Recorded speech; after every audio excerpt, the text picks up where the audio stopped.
Halo, perkenalkan, nama saya Ahmad Raffi Zahid, biasa dipanggil Raffi. Saya adalah mahasiswa aktif dari UIN Cyber Syekh Nurjati Cirebon, jurusan Komunikasi dan Penyiaran Islam, yang memiliki ketertarikan di bidang minat dan bakat. Keikutsertaan saya dalam mengikuti organisasi saat kuliah membuat saya mampu untuk mempelajari dunia keorganisasian yang lebih mendalam. Salah satu organisasi yang saya ikuti adalah Himpunan Mahasiswa Jurusan. Saya tergabung di dalam bidang minat dan bakat. Di dalam bidang minat dan bakat, saya bersama tim diamanahi untuk menjadi wadah minat serta bakat para mahasiswa. Selain itu, saya juga gemar mengikuti event volunteer dan juga seminar. Sehingga dengan pengalaman tersebut, saya yakin saya dapat menguasai keterampilan di dalam organisasi. Hal menarik lainnya, saya juga pandai berkomunikasi dengan baik, kerja sama tim, dan mempunyai sifat leadership. Lalu selanjutnya adalah kelebihan dan kekurangan saya. Kelebihan saya adalah saya bisa berkomunikasi dengan baik, sehingga itu mempermudah saya untuk beradaptasi di tempat-tempat yang baru dan bertemu teman-teman yang baru pula. Kekurangan saya adalah saya kurang bisa untuk mengatur waktu. Namun, untuk mengatasi itu semua, saya membuat rencana-rencana harian, sehingga saya dapat mengatur waktu dengan tepat. Pada kesempatan kali ini, saya tergabung di kelompok Batik Sunda. Dan untuk saat ini saya akan menjelaskan tentang Batik Sunda. Yang pertama ada sejarah Batik Sunda.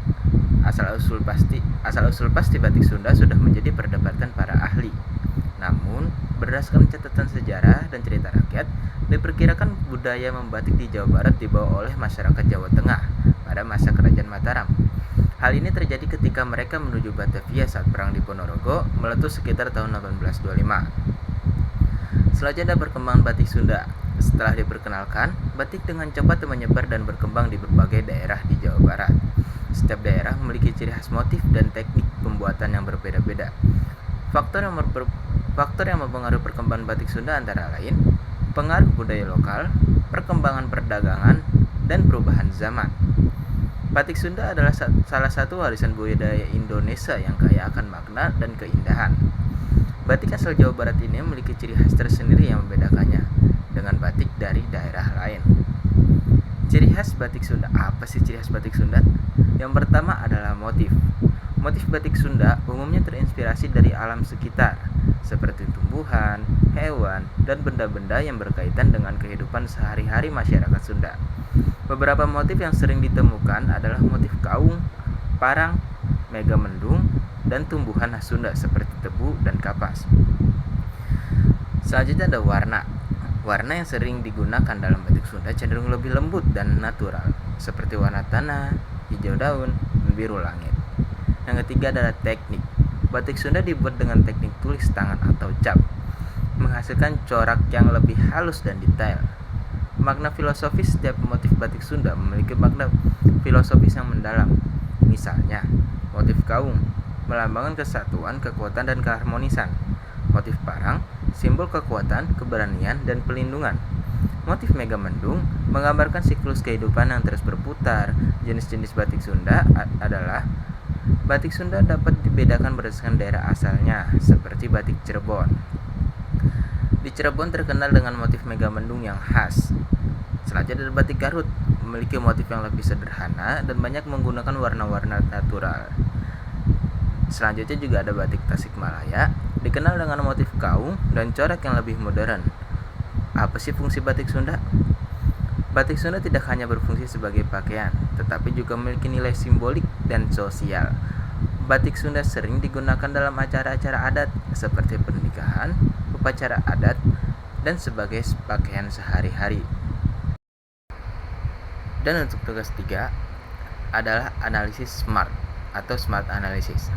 Analisis SMART adalah sebuah metode yang digunakan untuk menetapkan tujuan yang jelas, terukur, dan dapat dicapai, relevan, dan memiliki batas waktu. Singkatan SMART sendiri berasal dari S, yaitu spesifik, tujuan harus jelas dan terperinci, tidak samar atau umum. Measurable atau terukur, tujuan harus dapat diukur dengan menggunakan metrik tertentu sehingga kemajuan dapat dipantau. A. Achievable, dapat dicapai, tujuan harus realistis dan dapat dicapai dengan sumber daya yang ada. R-nya relevan, tujuan harus sesuai dengan tujuan keseluruhan dan memberikan kontribusi yang berarti. Yang terakhir adalah T, yaitu time bound, terikat waktu. Tujuan harus memiliki tenggat waktu yang jelas sehingga ada rasa urgensi untuk mencapai tujuan tersebut. Mengapa sih analisis SMART penting? Nah, analisis SMART penting karena ada beberapa poin, yaitu yang pertama adalah fokus, membantu memfokuskan upaya pada tujuan yang jelas. Yang kedua adalah motivasi, memberikan motivasi dengan menetapkan tujuan yang dapat dicapai.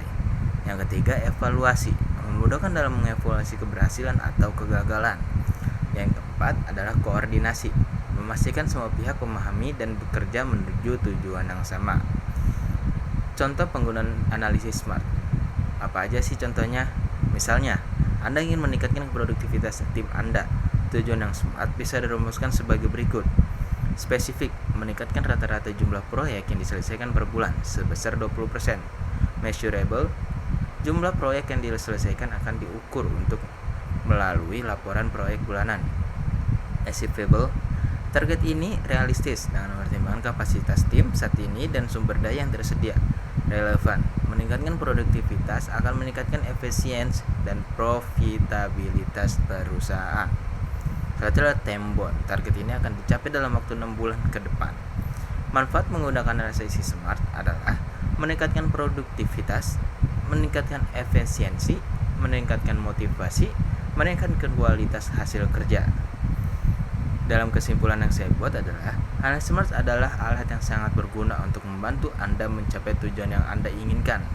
Dengan menerapkan prinsip-prinsip SMART, Anda dapat meningkatkan peluang keberhasilan dalam segala aspek kehidupan, baik itu dalam pekerjaan, bisnis, atau kehidupan pribadi.